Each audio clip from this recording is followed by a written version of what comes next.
Class शुरू करते हैं। Welcome to my YouTube channel Safal education. मैं सजल गुप्ता आज लेकर आ रहे हैं क्लास 11 फिजिक्स चैप्टर 3। इसमें हमको पढ़ना है सरल रेखा में गति। तो सरल रेखा में गति के पिछले लेक्चर में हमने आपको एक प्रश्न दिया था। प्रश्न कुछ इस तरीके से था कि एक वृत्त पर एक कण है, यह वृत्त का पूरा चक्कर लगाता है, वृत्त की त्रिज्या r है। तो कार्य बताना था। कार्य बराबर क्या होता है? बल गुणे विस्थापन। अगर हम इस तरीके से कहें तो इसका विस्थापन क्या रहेगा? इस कण का, ये कण अगर पूरा चक्कर लगाया, ऐसे घूम के यहीं पहुंच गया तो विस्थापन क्या? 0। तो बल गुणे 0। विस्थापन 0 क्यों? क्योंकि मूल बिंदु से दूरी क्या रहेगी इसकी? पुनः यहीं आ गया तो 0। तो टोटल कार्य क्या रहेगा? 0।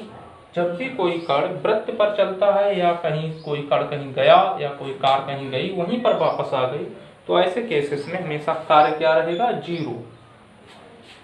तो हम लोग लेक्चर 4 को कर रहे हैं। यहाँ पर देखेंगे कि जो लेक्चर है हम लोगों के पास, आज जो चौथा लेक्चर है, 4th लेक्चर, तो इसमें अब अपने नोट्स में जाएंगे। नोट्स में पेज नंबर 7 पर देखें। जिन लोगों के पास नोट्स नहीं पहुंचा है वो इस नंबर पर संपर्क कर लें, नोट्स ले लें। दूरी समय ग्राफ में t बराबर 2 व t बराबर 6 सेकेंड के मध्य समय अंतराल में औसत चाल बताएं। आपके पास एक ग्राफ है कुछ इस तरीके से, आपके पास एक ग्राफ है कुछ इस तरीके से, ये दूरी को बता रहा है मीटर में, ये समय बता रहा है सेकेंड में। ये मूल बिंदु है, ये मूल बिंदु है। ग्राफ क्या है? ग्राफ कुछ इस तरीके से है,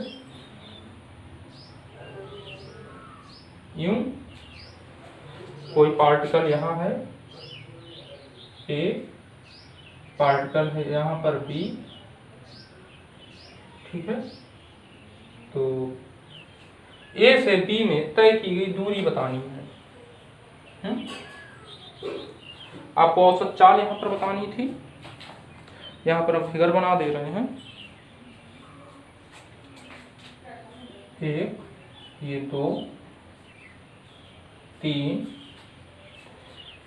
5, 4, 5, 6, 4, 5 और ये वाला 6,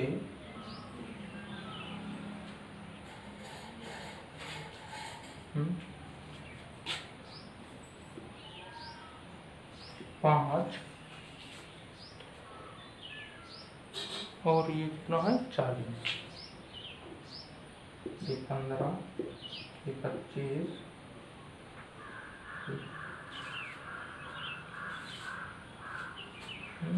35, तो ये कितना है? ये वाला 5 है, क्या ये 15 है, ये 25 है, ये 35 है और ये कितना रहेगा? 40। 40 कुछ इस तरीके से है, 40 वाला पॉइंट यहाँ पर है। तो इस ग्राफ में हमको बताना क्या है? A से B में औसत चाल क्या बताना है? औसत चाल। औसत चाल बतानी कब है? t बराबर 2 सेकेंड और t बराबर 6 सेकेंड, t बराबर 6 सेकेंड के मध्य। अगर इस सिचुएशन में देखें तो हम सबसे पहले अगर AB को मिलाएं तो चाहे इसको यूं बना लें, इसको कोई पॉइंट C दे दें, तो चाल बराबर के लिए सबसे पहले हमको दूरी चाहिए होती है। दूरी कितनी हो जाएगी? BC। दूरी को देखेंगे तो दूरी कितनी है? A, यहाँ कहने का मतलब दूरी इस डायरेक्शन में है, तो A पॉइंट की अगर दूरी देखें तो दूरी ऐसे लेंगे, कहने का मतलब कितना कह सकते हैं? BC। दूरी क्या रहेगी? BC यानी कितना? 40 माइनस 5 35 मीटर। टोटल कितना है, यहाँ से मूल बिंदु से 40, लेकिन हमको लेना कहाँ से, ए से, तो 5 को कम कर देंगे 35। टाइम, समय कितना लेना है, समय अंतराल टोटल मूल बिंदु से ले तो 6 सेकेंड, लेकिन हमको 2 सेकेंड से ले रहे हैं, तो कितना समय हो जाएगा, समय कितना रहेगा आपके पास, AC ये क्या रहेगा आपके पास 6 माइनस 2 कितना आ गया 4 सेकेंड। अब आप क्या करेंगे, औसत चाल निकाल लेंगे। औसत चाल कितना आ जाएगा, औसत चाल दूरी बटे चाल बराबर क्या होता है, दूरी बटे समय अंतराल, दूरी बटे समय अंतराल। दूरी कितनी है 35, समय अंतराल रहेगा 4, कट कर लेंगे 4 8 32, 4 3 4 7 28, 4 5 20 मीटर प्रति सेकेंड, है ना। तो ये दूरी चाल आ जाएगी। एक इसी क्वेश्चन को हम एक तरीके से और कर सकते हैं। हम जानते हैं ये दूरी है, ये समय है, तो चाल बराबर क्या रहता है हकीकत में, चाल बराबर दूरी बटे समय। अगर इस ग्राफ में हम देखें तो ये क्या है, दूरी है, ये क्या है, समय है। लेकिन ये अगर हम और देखें तो ये किसका काम करेगा, लंब का, ये किसका काम करेगा, आधार का। तो हम क्या कह सकते हैं इसे, अगर हम देखें तो tan थीटा बराबर लंब बटे आधार, लंब बटे आधार। तो लंब बटे आधार कह लो, चाहे कह लो क्या, दूरी बटे, ये सेकंड मेथड रहेगा, दूरी बटे समय, एक ही मतलब है। तो हम जब tan थीटा बराबर लिखेंगे तो हम tan थीटा को ही हमेशा क्या लिखेंगे, चाल। कहने का मतलब कि अगर हम A और B के बीच का ये एंगल निकाल लें इस लाइन पर, तो ये एंगल जो होगा उसका tan थीटा में वैल्यू, tan में वैल्यू हमेशा क्या देगा, चाल। दूरी वर्सेस टाइम ग्राफ, यानी कि देखें तो डिस्टेंस वर्सेस टाइम ग्राफ जो रहेगा उसका स्लोप, स्लोप करने मतलब tan थीटा या स्पर्शी हमेशा क्या देगा, चाल देगा। क्या देगा, चाल। तो प्रश्न ये हो गया, है ना। तो चाहे देख लें दूरी कितनी लिखेंगे, दूरी हम इस बार लिखेंगे 35 इस प्रश्न में, और आधार कितना लिखेंगे, देख लें 4, आंसर वही आएगा 35/4। नेक्स्ट क्वेश्चन की ओर आते हैं।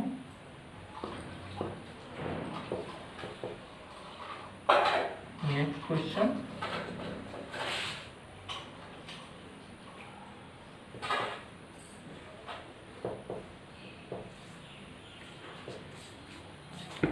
आप देखेंगे अपने नोट्स में एक स्टार पॉइंट बना के दिखाया गया है ना, जैसे हमने उसमें लिखा है डिस्टेंस वर्सेस टाइम ग्राफ का ढलान यानी स्पर्श यानी कि tan थीटा सदैव d/t यानी लंब बटे आधार अर्थात चाल देगा। tan थीटा बराबर BC/AC, है ना। तो यहाँ पर वहाँ 35/5 लिख गया है, तो उसे 4 कर लेंगे तो 35/4, ठीक है।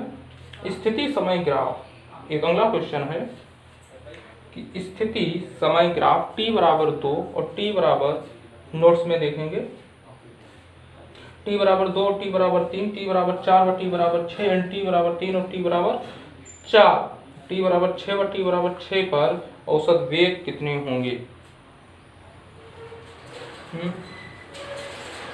तो हम यहाँ से कुछ चीजें इस तरीके से फाइंड आउट करेंगे। सबसे पहले तो हम एक ग्राफ बना लें जैसा कि बना के दिखाया गया है। ये t दिखा रहा है, ये दूरी x दिखा रहा है ना। तो ग्राफ आपका कुछ इस तरीके से है।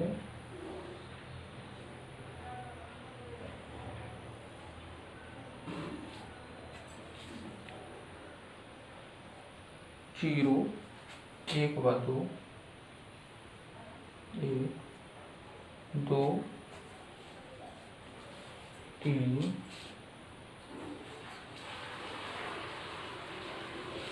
4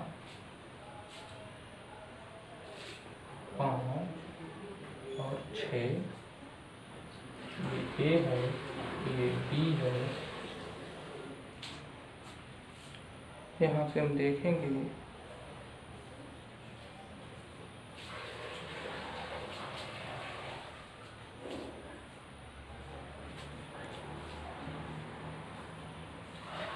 ग्राफ, ये 10 है,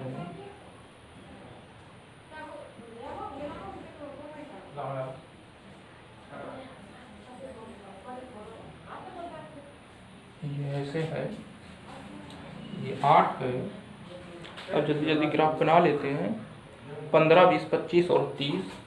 फाइनली इसे लिख देते हैं। ये 30 है, 20 के पॉइंट कुछ दिए गए हैं, उसे चेक कर लें, नोट्स में से लिख लेंगे। ये A है, ये B है ना। ये वाला D कहा गया है, E व F, इसे F बोला गया है ना।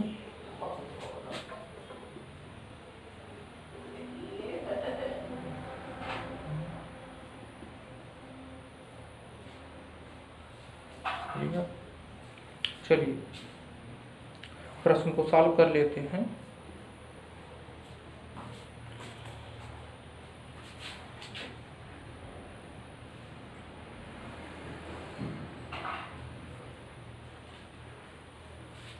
सबसे पहले जो हमको AB का निकालना है, सबसे पहला प्रश्न है t बराबर 2 व t बराबर 3 सेकेंड के बीच औसत वेग।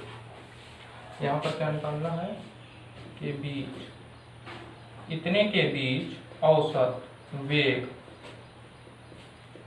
अगर हम यहाँ पर औसत वेग की बात करें तो औसत वेग बराबर क्या होता है, विस्थापन बटे समयांतराल, विस्थापन बटे समयांतराल की उस समय के भीतर कितना विस्थापन हुआ। तो t बराबर 2 पर देखेंगे, t बराबर 2 और t बराबर 3, t बराबर 2 और t बराबर 3 के बीच विस्थापन कितना है, यही विस्थापन है, यही जो दिखा रहा है x, ये क्या दिखा रहा है, विस्थापन को। तो t बराबर 2 t बराबर 3 के बीच कितना विस्थापन हुआ, a और b के बीच देखेंगे तो विस्थापन कितना है, a व b के बीच विस्थापन क्या है, ये टोटल कितना है 30।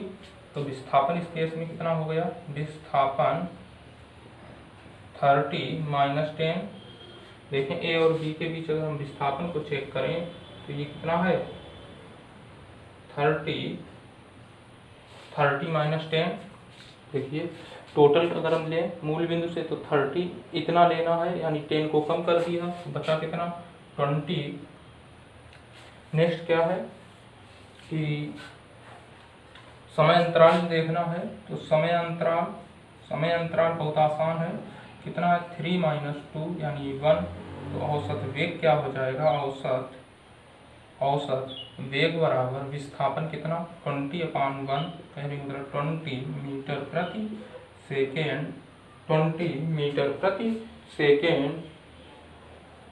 और इसको हम चाहें तो टेन थीटा से भी सॉल्व कर सकते हैं। टेन थीटा बराबर कितना हो जाए, लंब बटे आधार, लंब कितना रहेगा 20, b और h देखेंगे तो कितना टेन थीटा से अगर हम इसको निकालें टेन थीटा, क्योंकि विस्थापन वर्सेस टाइम ग्राफ है, इसका जो स्लोप होगा है ना, या टेन थीटा जो होगा वो हमेशा चाल देगा, वेग देगा। टेन थीटा बराबर BH/AH। तो इसकी वैल्यू चेक करेंगे, देखिए ये 20 है, ये 1 है, तो आंसर क्या रहेगा 20 मीटर प्रति सेकेंड। इसी प्रश्न में हम दूसरा भाग करते हैं, इसी प्रश्न का दूसरा भाग देख लेंगे।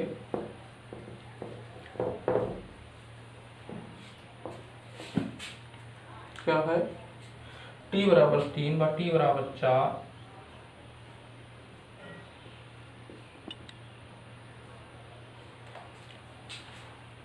t बराबर 3 और t बराबर 4, ये वाला इस वाले पार्ट में t बराबर 3 और t बराबर 4 के बीच अगर हम देखें तो विस्थापन में कितना परिवर्तन होगा, बिंदु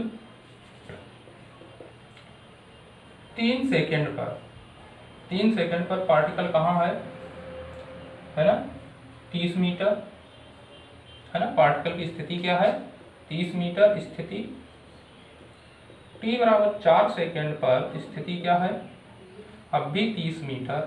कहने का मतलब पार्टिकल नहीं हिला डुला, यानी विस्थापन क्या है 0।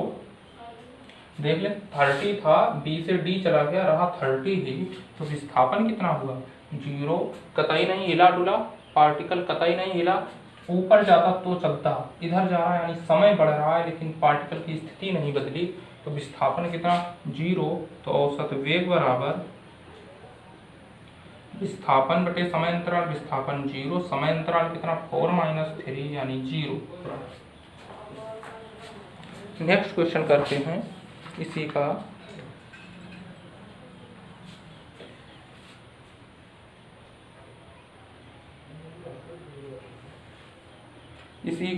नेक्स्ट क्वेश्चन है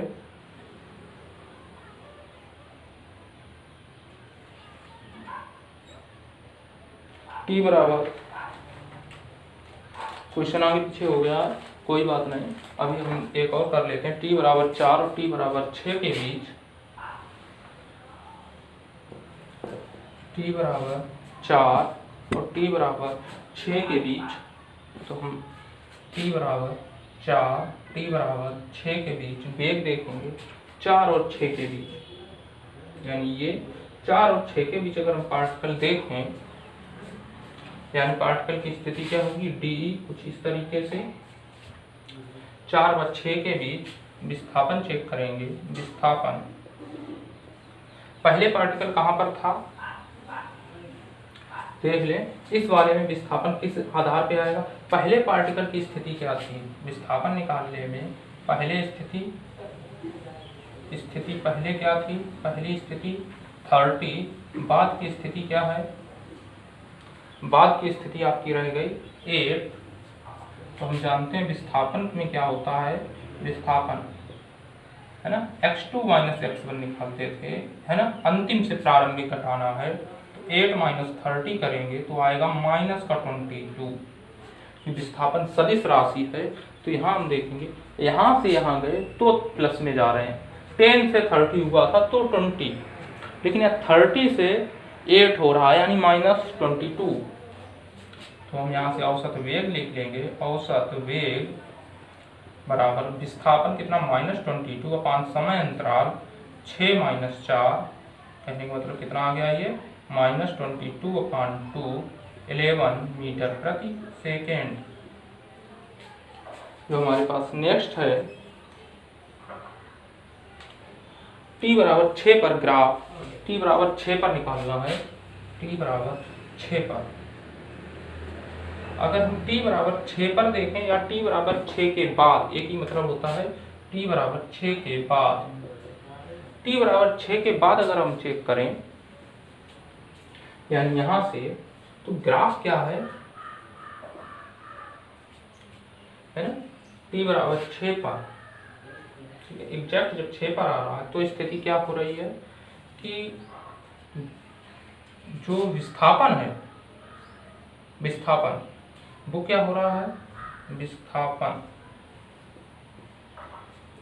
विस्थापन क्या है, पहली स्थिति विस्थापन की क्या थी 8, दूसरी स्थिति है 0, तो विस्थापन कितना हो गया 0 - 8, कहने का मतलब -8।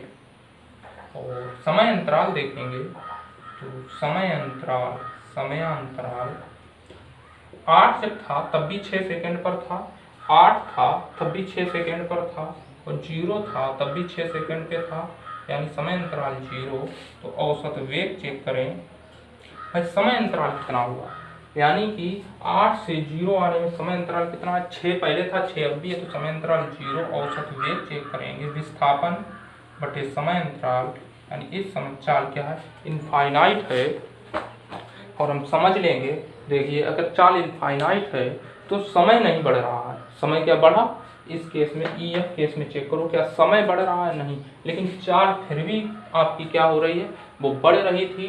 देख लें विस्थापन बढ़ रहा है या घट रहा है, यानी कि चाल है, गाड़ी चल रही थी लेकिन समय नहीं बढ़ रहा, समय नहीं बढ़ रहा, गाड़ी चल रही हो तो चाल कितनी रहेगी इनफाइनाइट।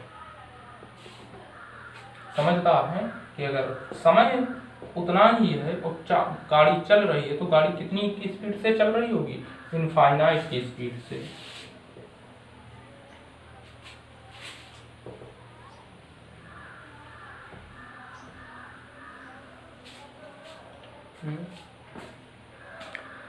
और ये बहुत ही अच्छा प्रश्न था।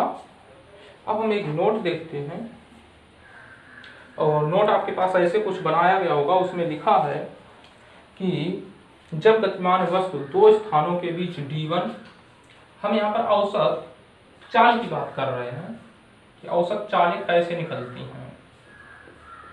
औसत चाल, अगर औसत चाल देखें तो क्या औसत चाल, जैसे पहली चाल v1 है, दूसरी चाल v2 है, तो क्या औसत चाल हमेशा v1 प्लस v2/2 होगा? क्या हर बार यही होगा? ये सही है, लेकिन हर बार प्रत्येक बार सही है ऐसा नहीं। प्रत्येक बार सही है ऐसा नहीं, सही तो है लेकिन हर बार सही है। तो कैसे, कब लगेगा औसत चाल में v1 प्लस v2/2 और कब कुछ और लगेगा, उसके विषय में चर्चा कर लेते हैं। आपके पास पहला बना के दिखाया गया है कि जब गतिमान वस्तु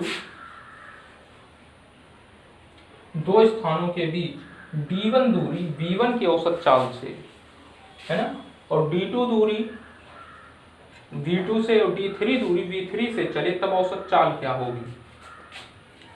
हम आपको दिखा दे रहे हैं, कुछ इस तरीके से बातें कही जा रही हैं।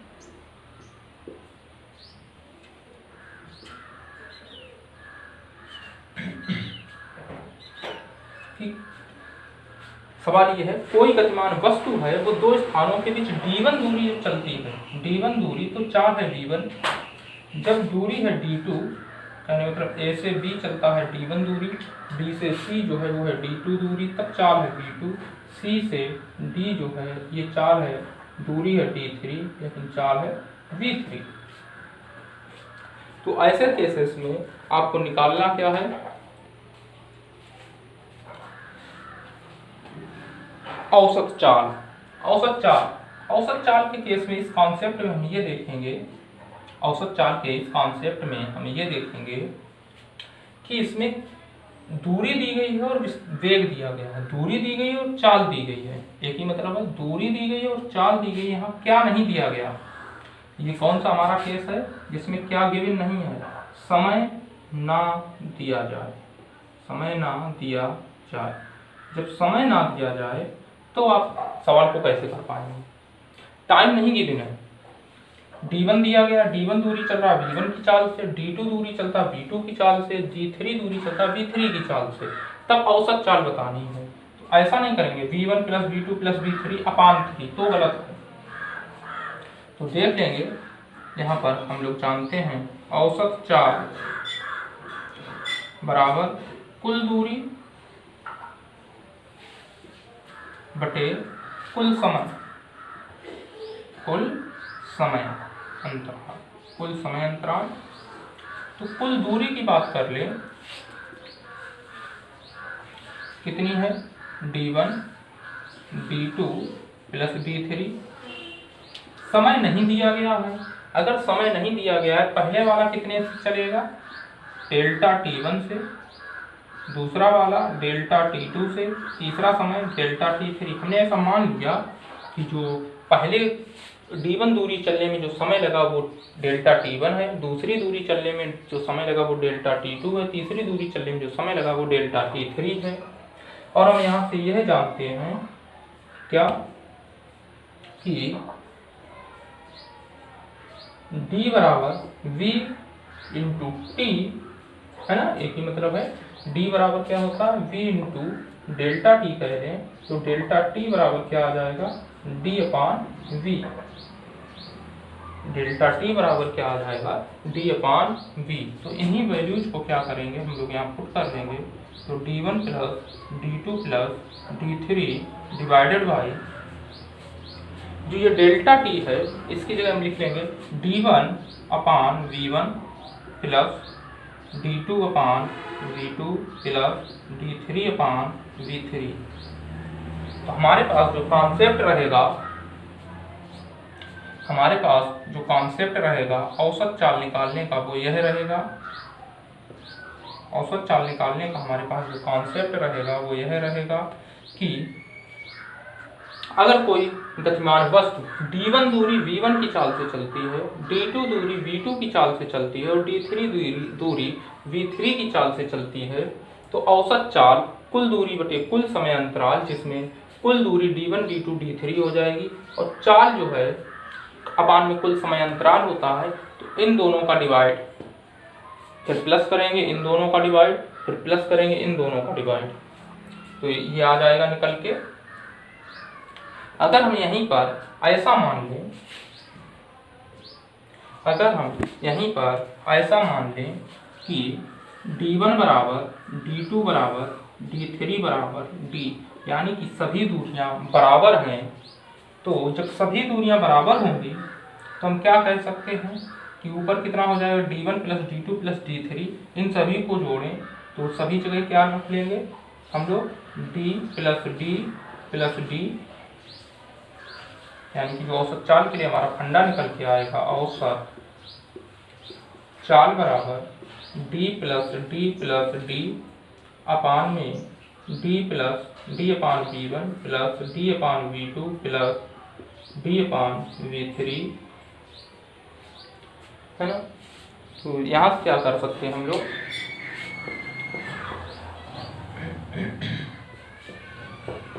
यहाँ से हम क्या कर सकते हैं कि अगर दूरियां बराबर हों तो औसत चाल बराबर क्या निकल के आ जाएगा, फाइनली ऊपर 3d अपान में d कॉमन, क्या बचा 1 upon v1 plus 1 upon v2 plus 1 upon v3, d से d को कैंसिल कर लेंगे।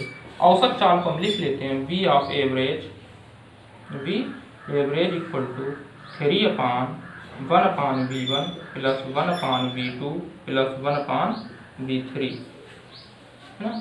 हम इसको अगर हम 1 अपान में लिखें, है ना, इसको हम क्या लिखें 1 अपान में लिखें, तो 1 अपान के केस में लिखने का क्या निकल के आएगा उसे चेक करेंगे।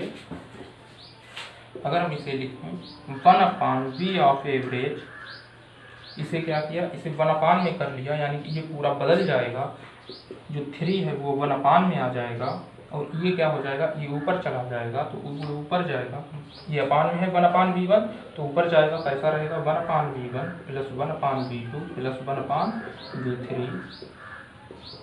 ये दरअसल है क्या, ये अगर हम चेक करें तो मैथ वालों को पता चलेगा ये हरात्मक माध्य है। ये क्या है, हरात्मक माध्य है। तो यहाँ से हमें एक चीज समझ में आएगी हमको, वो क्या, हम देखिए हम बता दे रहे हैं कि 1 अपान v एवरेज हमेशा 1 अपान 3 into 1 upon v1 plus 1 upon v2 plus 1 upon v3 के फॉर्म में रहेगा, है ना। कब ऐसा रहेगा, जब आपसे दूरियां बराबर हों, d1 बराबर d2 बराबर d3 बराबर d, और चालें क्या हों v1 v2 v3, दूरियां बराबर हों और चालें हों v1 v2 v3, तो b एवरेज औसत चाल निकालने के लिए क्या करेंगे, 1 बटे औसत चाल बराबर 1/3 into 1 upon v1 1 upon v2 1 upon v3। अगर यहाँ पर चालें केवल v1 v2 हैं, v1 एवं v2 दो ही चालें दी जाएं, इनका औसत पूछा जाए और दूरियां बराबर हों, और ऐसे केसेस में क्या होगा, समय नहीं दिया जाएगा, तो यहाँ पर 1 अपान v एवरेज, इसकी बात हम करेंगे तो आ जाएगा 1 अपान 2, दो चालें हैं तो इसलिए 1 अपान 2 1 अपान v1 1 अपान v2। अगर 4 चालें होंगी तो 1 अपान v एवरेज बराबर 1 अपान 4 into 1 upon v1 1 upon v2 1 upon v3 1 अपान v4। तो ऐसा कॉन्सेप्ट हम कब लगाएंगे औसत चाल का, जब हम लोगों के पास औसत चाल में दूरियां तो दी जाएंगी, या समान दूरी कहेगा, दूरियां समान हो सकती हैं जैसे ऊपर है, तो दूरियां जब समान होंगी और चालें दी जाएंगी लेकिन समय नहीं दिया जाएगा। जब समय नहीं दिया जाएगा तो आपको ऐसे ही करना है कि जब दूरियां बराबर हों और चालें दी जाएं तो आपको क्या कर लेना है, 1/, औसत चाल यानी 1/b एवरेज बराबर 1/3 इंटू 1/b1 1/b2 1/b3, है ना। तो औसत चाल को जानते हैं, बी ऑफ एवरेज से दिखाते हैं। ये तो है क्या, दरअसल ये हरात्मक माध्य है ना। मैथ वाले हैं उनको पता चलेगा हरात्मक माध्य है। जो अगला पॉइंट टॉपिक है हमारे पास औसत चाल से ही संबंधित है। दो प्रकार की औसत चालें होती हैं, एक में समय दिया जाता है, एक में समय नहीं दिया जाता है। अभी हम लोगों ने जो किया, जो सीखा, उसमें समय नहीं दिया गया था, औसत चाल पूछी गई।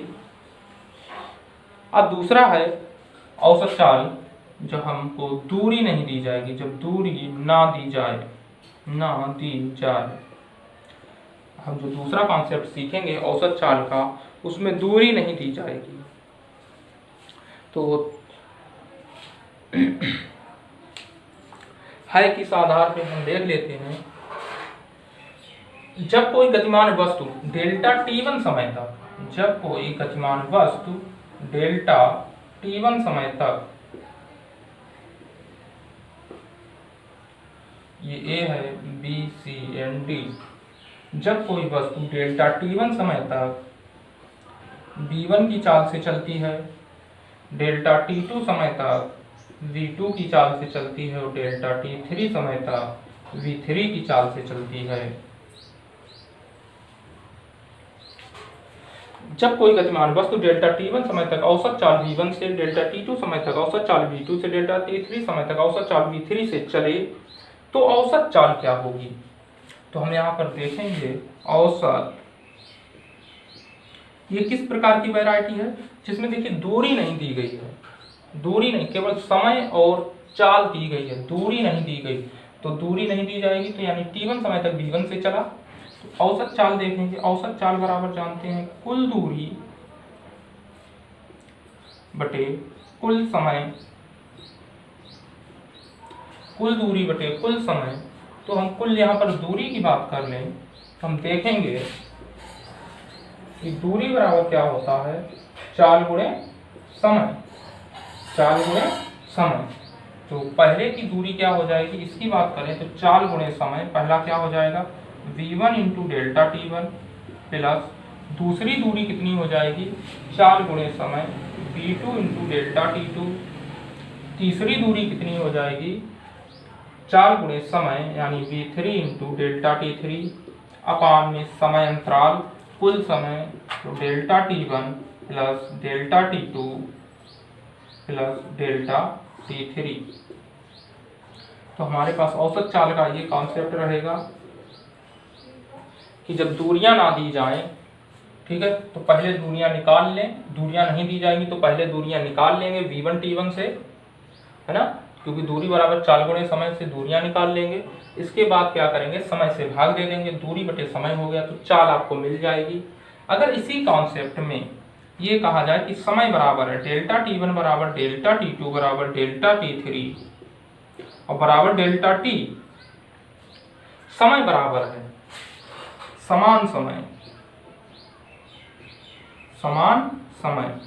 अगर समान समय हो तब देखिए ऊपर से क्या हो जाएगा, सभी जगह क्या आ जाएगा औसत चाल में, v ऑफ एवरेज बराबर v1 delta t plus v2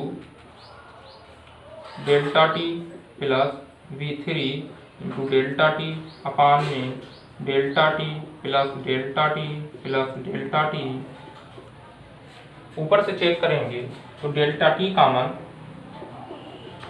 और क्या बचा v1 plus v2 plus v3 और अपान में चेक करेंगे तो 3 इंटू डेल्टा t, तो डेल्टा t से डेल्टा t कैंसिल हुआ। तो यहाँ पर हमारे पास जो v ऑफ एवरेज निकल के आया वो क्या आया, v1 plus v2 plus v3 अपान में 3। जो मैथ वाले स्टूडेंट हैं उनको ये बात समझ में आ रही होगी, ये क्या है दरअसल समांतर माध्य, ये क्या है समांतर माध्य। हाई स्कूल में सभी ने पढ़ा होगा समांतर माध्य कैसे निकालते हैं, दोनों का प्रोडक्ट करके 2 से डिवाइड, 3 का प्रोडक्ट करके 3 से डिवाइड, 4 का प्रोडक्ट कर प्रोडक्ट नहीं, ऐड करके। तो 2 का अगर हमको समांतर माध्य निकालना है तो दोनों को जोड़ेंगे, 2 से भाग 3 का समांतर माध्य निकालना है तो 3 को जोड़ेंगे, 3 संख्याओं को जोड़ेंगे, 3 से भाग कर लेते हैं तो यह रहता है समांतर माध्य। तो ऐसा फंडा हमारे पास तब निकल के आएगा V ऑफ एवरेज बराबर V1 plus V2 plus V3 अपान 3, जब आपको दूरी नहीं दी जाएगी और समय बराबर हो जाए। अगर दूरी नहीं दी जाएगी तो कॉन्सेप्ट तो यही लगना है, बस इसी से हमने इसको और थोड़ा सॉल्व कर लिया कि अगर समय बराबर हो तो समय भी लिखने की जरूरत नहीं है। अभी हम लोग क्वेश्चन करेंगे तो आसानी समझ में आ जाएगा। जब दूरी ना दी जाए तो हम ये वाला फंडा लगाएंगे, समान समय होगा। एक में था समय नहीं दिया जाएगा तो हम उसमें क्या लगाते थे, हरात्मक माध्य। एक प्रश्न है आगे,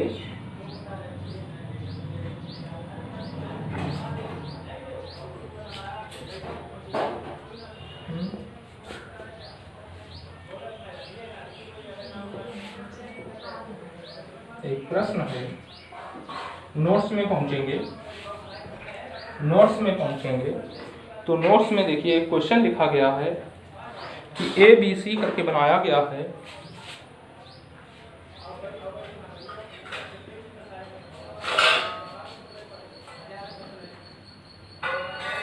ये 30 किलोमीटर है, 60 किलोमीटर प्रति घंटा से चला। ये 30 किलोमीटर है, 40 किलोमीटर प्रति घंटा से चला। ये इस प्रश्न को बहुत अच्छे से समझ लेंगे। प्रश्न ये है, अगर जिन लोगों के पास नहीं है हम समझा दें। एक व्यक्ति 60 किलोमीटर प्रति घंटा की चाल से 30 किलोमीटर तक चला, पुनः 40 किलोमीटर प्रति घंटा की चाल से 30 किलोमीटर तक चला। एक व्यक्ति पहले चलता है 60 की स्पीड से 30 किलोमीटर तक गया, पुनः क्या करता है 40 की स्पीड से चलता है और आगे 30 किलोमीटर और जाता है। तो ऐसे सवाल में अगर हम औसत चाल देखें, औसत चाल को ये करें, औसत चाल क्या कर लें, V1 प्लस V2 अपान 2, यानी 60 प्लस 40 अपान 2 आ गया 50। तो यह गलत है। यह क्या है, गलत है। कारण समझें, ये किस कॉन्सेप्ट का है। हमने क्या सीखा, हमने 2 वैरायटी सीखी। एक में समय नहीं दिया जाएगा, एक में दूरी नहीं दी जाएगी। समय ना दिया जाए, इसमें समय दिया गया है, बिल्कुल नहीं। समय नहीं दिया गया और दूरियां क्या कर दी गई, दूरियां समान। तो हम सवाल को बहुत आसानी से कर सकते हैं। दूरियां जब समान कर दी जाएं तो हमने सीखा था औसत चाल के केस में, औसत चाल के केस में क्या सीखा था, 1/V एवरेज औसत चाल बराबर, जब हमने सीखा था कि समय नहीं दिया जाएगा और अगर दूरियां बराबर हो गई तो 1/V एवरेज बराबर जितनी दूरियां उतना लिख लेंगे 1/2 और कितना 1/V1 प्लस 1/V2। इसे सॉल्व कर लेंगे, 1/2 ये कितना आ गया 1/60 प्लस 1/40। इसे सॉल्व करेंगे 1/2 एलसीएम लेंगे 120 ऊपर 2 यहाँ 3। इसे पुनः सॉल्व करेंगे तो चेक कर लें कितना आ जाएगा। 1/2 से 1/V एवरेज बराबर 1/2 इंटू 5/120। 5 से इसको कट करेंगे 24 बार, कितनी बार 24 बार। तो 24 दूनी 48। जब V एवरेज निकालेंगे, V एवरेज तो कितना आ जाएगा 24 दूनी 48 किलोमीटर प्रति घंटा। आपके हिसाब से आना चाहिए था 50 किलोमीटर प्रति घंटा, लेकिन हकीकत में कितना आएगा 48 किलोमीटर प्रति घंटा। तो सवाल को समझें कि अगर समय नहीं दिया जाएगा, सवाल में औसत चाल के केस में समय नहीं दिया जाएगा और दूरियां आपसे बराबर कहेगा, तो हमको क्या करना है, बिल्कुल ऐसे ही लगा देंगे। दूरियां बराबर हैं, दूरियां क्या हैं, समान हैं। दूरियां बराबर हैं, दूरियां समान हैं और समय नहीं दिया गया है। दूरियां देख ले, पहले 30 किलोमीटर फिर 30 किलोमीटर, तो उस 30 किलोमीटर का वहाँ दर्शाना बिल्कुल जरूरी नहीं है कि कुल दूरी बटे कुल समय से ही लगाएं, है ना। तो वहाँ पर जब समय नहीं दिया गया है तो समय निकालने की कोई ज़रूरत नहीं है। अगर दूरियां बराबर हैं तो औसत चाल निकालने के लिए 1/v एवरेज बराबर 1/2 इंटू 1/v1 प्लस 1/v2।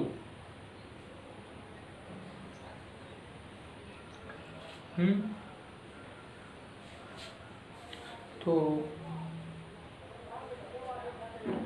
है ना, एक हमने नॉर्मली सवाल को आपको इसमें लगा के भी एक दिखाया है इसी को, कि दोनों तरीकों से कैसे लगा सकते हैं, कि हम यहाँ पर ये वाला फार्मूला ना लगाएं हरात्मक माध्य वाला, तब भी इस सवाल को कैसे कर सकते हैं।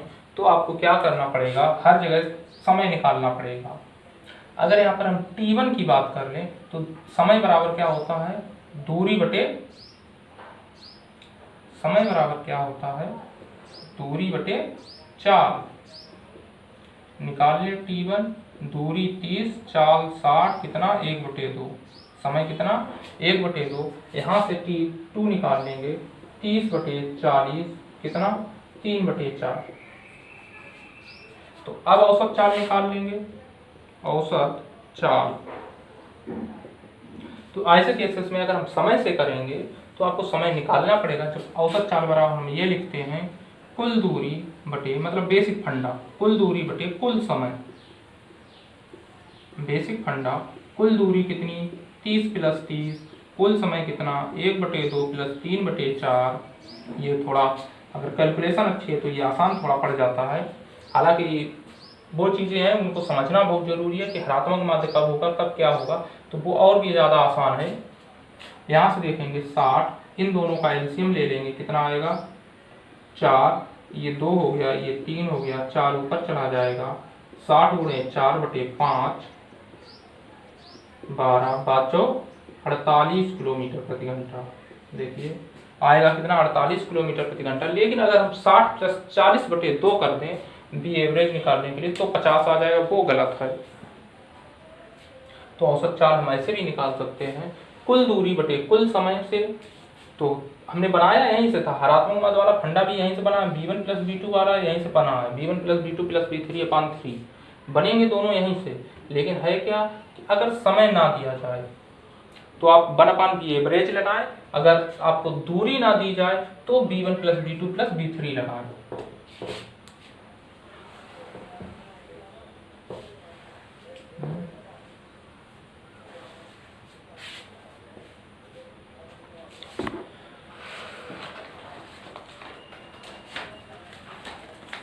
हम लोग देखेंगे इसका सेकंड मेथड से। देखिए हमने सवाल को लगा के दिखाया है और सब कुछ वहाँ विधिवत लिखा भी है ना।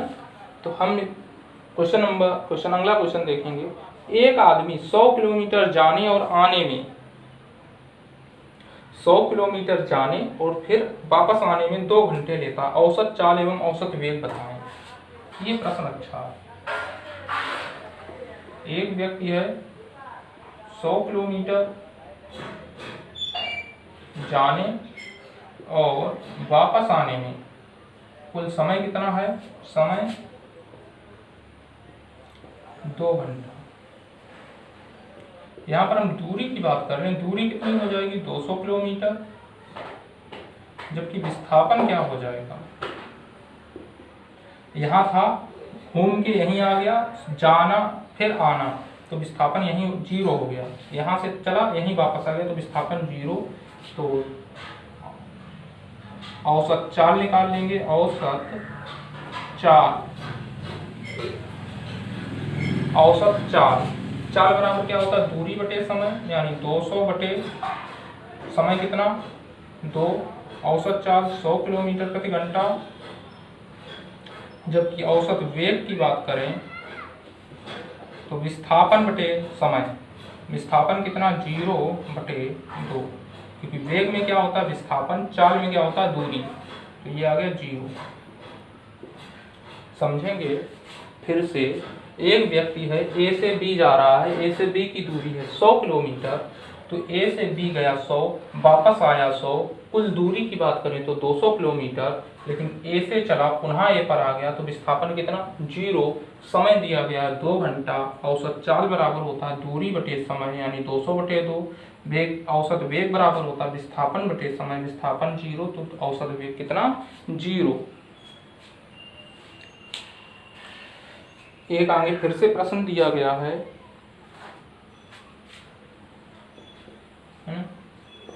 उस प्रश्न को देख लेते हैं, फिर आगे की थ्योरी की बात की जाएगी। एक व्यक्ति 50 किलोमीटर प्रति घंटा से 2 घंटे तक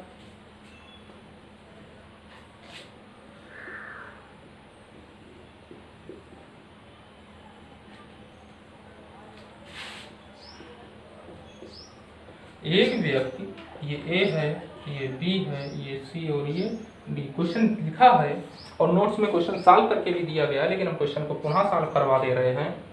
एक व्यक्ति 50 किलोमीटर प्रति घंटा से कितने समय तक चलता है 2 घंटे तक। एक व्यक्ति 50 किलोमीटर प्रति घंटा से 2 घंटे तक चलता है। 60 किलोमीटर प्रति घंटे से 1 घंटे तक चलता है और 40 किलोमीटर प्रति घंटा से 2 घंटे तक चलता है। औसत चाल बतानी है। क्या बतानी है? औसत चाल। तो सवाल को समझेंगे। आप कहें कि इसमें दूरी नहीं दी गई है, दूरी नहीं, इसमें दूरी नहीं है, तो क्या v1 plus v2 plus v3/3 कर दें? हम यहाँ पर क्या समय बराबर है? क्या समय बराबर है ना? बिल्कुल नहीं। समय क्या बराबर है? समय बराबर है। यहाँ 2 घंटे लग रहा है, यहाँ 1, यहाँ 2, तो समय बराबर नहीं है। तो इसलिए औसत चाल निकालने के लिए आप क्या कर सकते हैं? कुल दूरी बटे कुल समय, कुल दूरी बटे कुल समय। दूरी निकालने के लिए पता है दूरी बराबर क्या होता है? चाल गुणे समय। तो पहले की दूरी, अगर हम पहली वाली दूरी लिखें तो पहले की चाल, पहले का समय कितना हो गया? 50 गुणे 2 प्लस पहले की दूरी निकल आई। कुल दूरी लिखनी है तो पहले की दूरी निकालने के लिए क्या करोगे? पहले की चाल, पहले का समय हो गया पहले की दूरी। दूसरे की दूरी निकालने के लिए क्या करोगे? दूसरे की चाल, दूसरे का समय। तीसरे की दूरी निकालने के लिए तीसरे की चाल, तीसरे का समय। ये क्या हो गया? ऊपर कुल दूरी। कुल समय में क्या किया? नीचे समय दिया गया है 2 + 1 + 2। ऊपर चेक करेंगे 100 + 60 + 80/5। ये कितना हो गया? 240/5, 48 किलोमीटर प्रति घंटा। तो औसत चाल इस केस में क्या हो जाएगी? 48 किलोमीटर प्रति घंटा।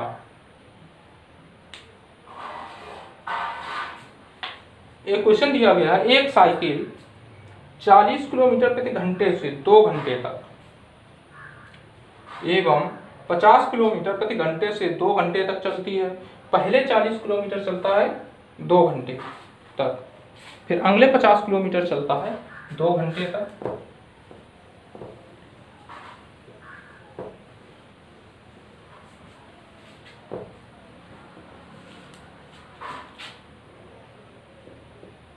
चालीस किलोमीटर प्रति घंटे से 2 घंटे तक।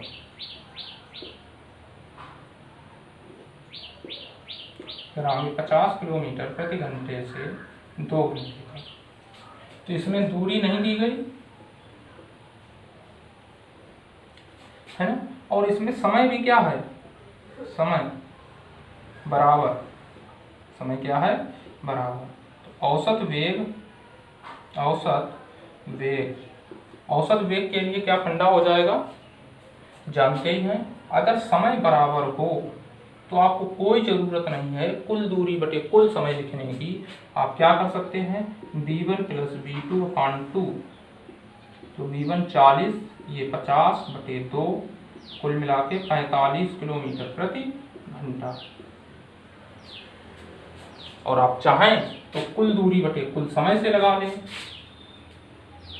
औसत चाल बराबर कुल दूरी बटे कुल समय।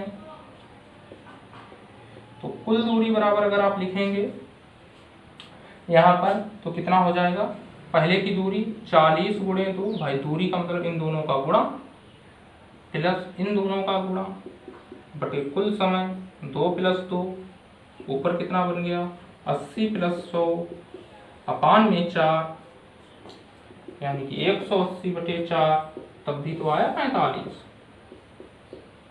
है ना। तो आंसर लाने में कोई प्रभाव नहीं, ये बेसिक फंडा है। इसे हमने क्वेश्चंस को तोड़ के किया है कि कब किस आधार पे कर सकते हैं। अगर दूरी ना दी जाए, समय बराबर हो, तो सीधा सीधा b1 + b2/2। और ये सवाल आपको सवाल लगा के मेरे नंबर पे सेंड करना था, हालांकि हमने सवाल करवा दिया, फिर भी एक बार करके देख लें। जितने सवाल दिए गए आपके नोट्स में सारे सवाल करके देख लेंगे, है ना। तो हमारे पास जो नेक्स्ट पॉइंट रहेगा समझने के लिए, तो हम थोड़ा ऐसे समझा दे रहे हैं क्योंकि सब हम नेक्स्ट क्लास में होगा। तात्क्षणिक चाल या वेग कुछ भी, तो तात्क्षणिक का हम एक बार यहाँ मतलब बता देते हैं। इंस्टेंटेनियस, इंग्लिश में कहते हैं इंस्टेंटेनियस, किसी इंस्टेंट पर, तो हम इसका मतलब आपको बता दे रहे हैं कि तात्क्षणिक चाल का मतलब क्या है। तात्क्षणिक मतलब उसी क्षण, यानी कि आप जैसे गाड़ी चला रहे हैं, 2 बजे आपने शुरू की गाड़ी चलाना, कार चला रहे हैं, तो 2:12 पर, ठीक 12 मिनट पर आपकी चाल कितनी थी, 2:12 कह लें, 2:12 पर आपकी चाल कितनी थी, वो जो चाल होगी वही होगी तात्क्षणिक चाल। आगे चीजें नेक्स्ट क्लास में करेंगे।